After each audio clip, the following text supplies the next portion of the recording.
De politieke partij, de HVB, die bestaat er vandaag 4 jaar. En in dat kader heeft de politieke partij, de HVB, onder voorzitterschap van gewezen minister van Binnenlandse Zaken, Mike Noor Salim, een persconferentie belegd. De sprekers zijn geweest de politiek leider van de HVB, Raymond Sapoen, als ook de voorzitter van de partij, en dat is dan Mike Noor Salim. We hebben een aantal hervormingspunten die op dit moment nog steeds valide zijn. En waar naar grote delen van die samenleving uitkijken. En hervorming van het kiesstelsel, nogmaals, mijn dames en heren, is nog steeds een van de targets waarop wij onze pijlen zullen richten de komende periode. Nu, 4 jaar verder. Wat nu? Wat zijn de toekomstperspectieven van de HVB? U bent daarin geïnteresseerd natuurlijk. En hoe verder met het land Suriname? Hoe zal het ons allemaal vergaan? Omdat wij uiteindelijk ook deel en onderdeel zijn. We zijn geen eiland van die Surinaamse samenleving, die op dit moment wordt neergezabeld door een aantal lastenverzwarende maatregelen.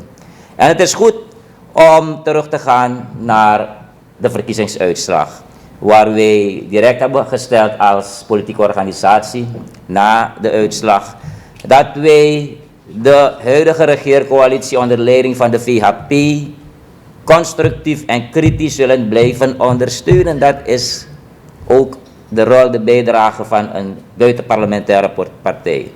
Kritisch, constructief. Daar waar nodig zullen wij die geluiden laten horen. En daar waar het goed gaat, zullen we dat ook moeten zeggen.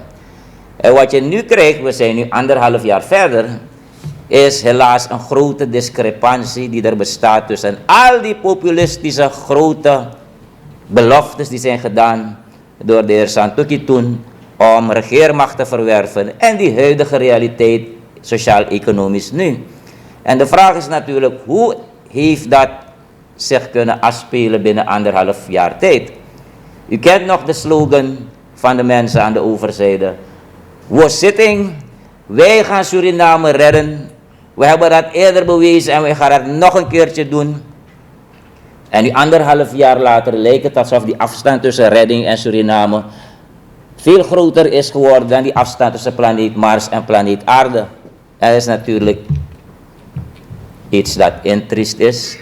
En we zullen ons daarover moeten gaan buigen. Maar we maken ons natuurlijk zorgen over hoe dat zich heeft kunnen klaarspelen. Omdat we ook weten, en eigenlijk is het verbazingwekkend, dat waar de mensen hadden geschreeuwd, we zullen Suriname redden, dat 10 jaar lang je als oppositie, weliswaar je was in de keuken, maar je hebt niet kunnen koken.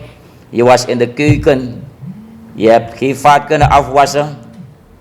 Je was wel in de keuken 10 jaar lang als oppositie en je hebt wel mogen inkijken wie er kookte, wat er wordt bereid, wie de afwas deed, wie de boodschappen deed.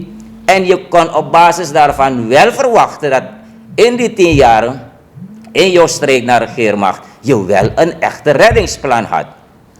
Hoe is dat zo gekomen dat na 10 jaar inkijk in die keuken je uiteindelijk met de gebakken peren neerzit als grootste coalitiepartij met de kreet alleen, we're sitting, we zullen Suriname redden. Hoe is dat plan er niet gekomen? En hoe heeft dat er uiteindelijk toe geleid dat uiteindelijk de regering na 1,5 jaar maar wanhopig zit te wachten op geld van IMF en wanhopig zit te wachten op geld van de diaspora-samenleving in Nederland? En weet u wat het antwoord is? Het antwoord is vrij simpel. Er was geen plan. Je kunt niet 10 jaar lang vooraf inzage hebben in die keuken en je zegt je wil regeermacht, je wil Suriname redden op basis van een goed plan dat er al is. En wanneer je de verkiezingen hebt gewonnen, je bent de grootste politieke partij geworden, is er uiteindelijk alleen maar één ding dat er gebeurt. En dat is voortdurend de vinger terugwijzen naar de wandaden van de vorige regering. En de mensen weten het, de samenleving is er ook wijzer van geworden. Je kunt dat 1 dag doen, 1 maand, 6 maanden lang, maar je kunt dat niet 2 en 3 jaar volhouden. En uiteindelijk moeten we toegeven dat de situatie sociaal-economisch ook nijpend is. Maar wanneer je zegt, je zult Suriname redden op basis van wat je allemaal aan de mensen hebt beloofd, dan moet je wel eerlijk bij jezelf te raden gaan. En daarom is het zorgelijk, dames en heren, dat er nu zich een aantal zaken afspelen waarover wij als jonge partij zeker gaan moeten kijken bij onze zoektocht in ons traject naar de komende verkiezing om regeermacht te gaan verwerven. Een van de dingen die speelt en zonder meer voer is voor nieuwe politieke partijen om uiteindelijk die knoop door te hakken is dat stukje van behoorlijk bestuur. Bij behoorlijk bestuur, zoals dat werd beloofd aan het Surinaams electoraat, is in de eerste plaats nodig, we hebben goede mensen nodig. Mensen, vrouwen, dames, heren, the right man, the right woman on the right place met de juiste vaardigheden en competenties om die versnelde ontwikkeling door te maken. En we hebben die mensen.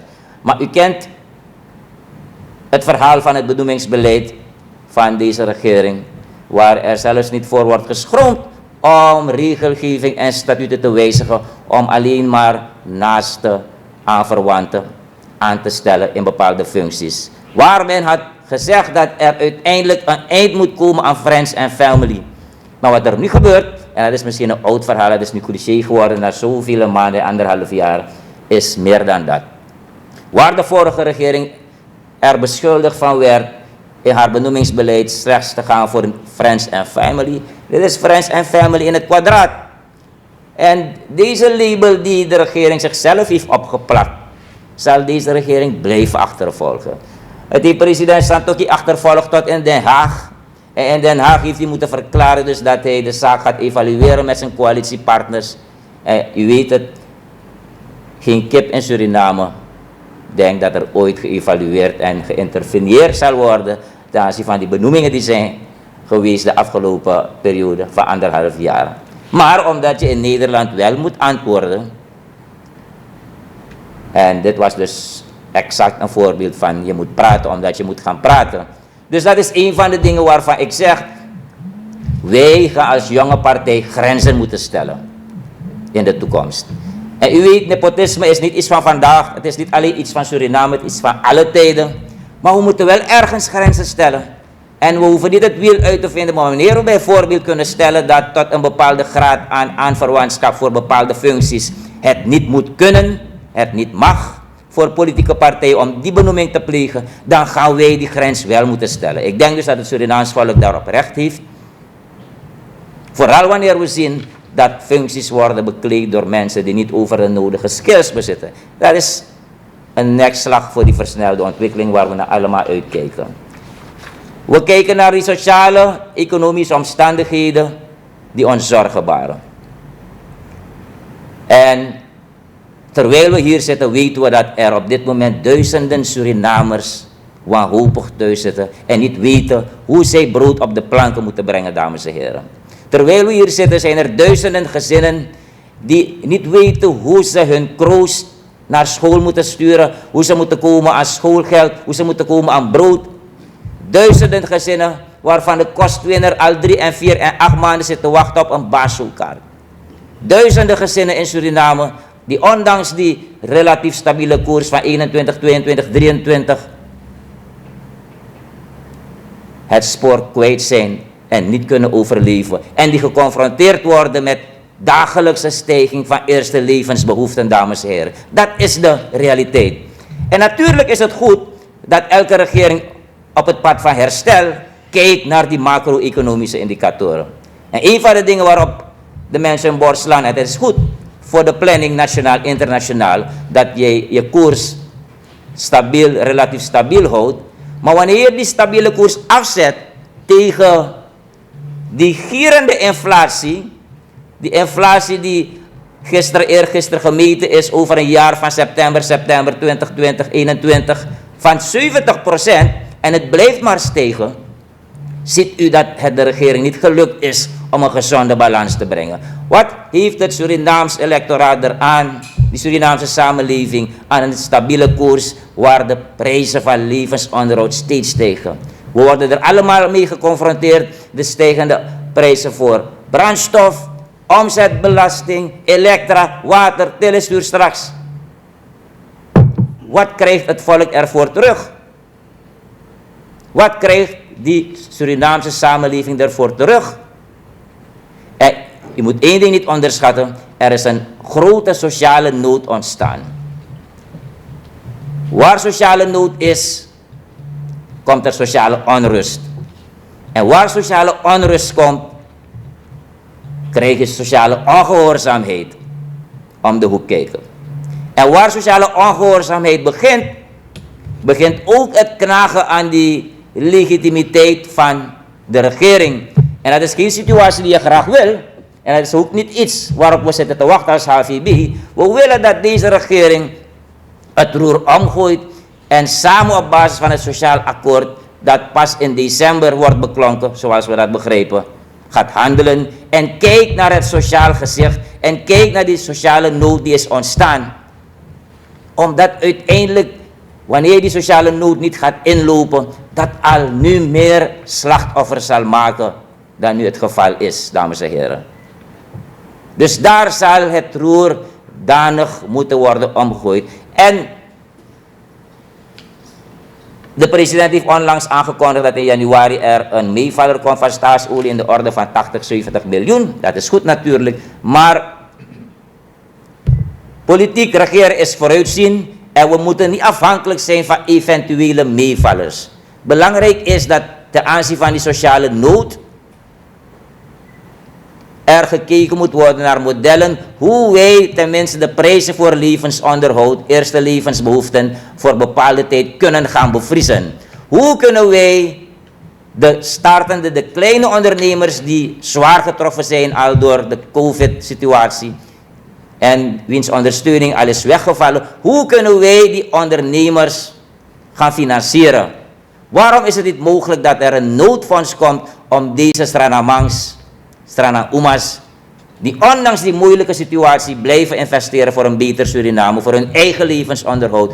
Hoe is het zo dat ondanks er zoveel geld binnenstroomt, er wordt nauwelijks bespaard, er is al meer dan 100% gedevalueerd, er wordt nauwelijks afgelost aan schulden. Hoe is het zo dat voor deze klasse van jonge Surinamers er geen noodhulp aanwezig is? Het moraal van het verhaal is ten aanzien van de sociale omstandigheden waarin grote delen van onze samenleving verkeren, dames en heren, is wanneer jij je economie wilt herstellen, en zonder meer moet er hersteld worden, moet je ervoor zorg dragen dat jij daarbij geen onherstelbare schade aanricht aan zowel de belangen van de consument als de producent. Wanneer dat gebeurt, betekent dat jij jouw herstelprogramma gedoemd is te gaan mislukken. En dat willen wij ook niet. Daarom doen wij nogmaals als HVB in deze moeilijke crisistijd een beroep op de regering om het stuur om te gooien, om het roer om te gooien, dames en heren.